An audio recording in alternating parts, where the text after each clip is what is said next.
mùng 7 tháng 4 năm Ất Tỵ 2025. Tài Nguyễn cũng quay cho các bạn xem nha. Đây. Các bạn thấy cụm mây này chưa? Đó. Đó lạ không?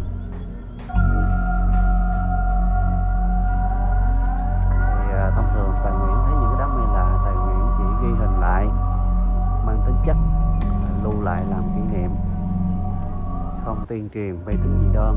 Mong các bạn quan hỷ thông cảm khi xem những video của Tài Nguyễn quay. Ở đây là trên nha, bây giờ Tài Nguyễn quay dưới nè.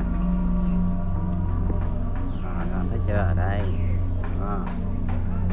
lạ chưa?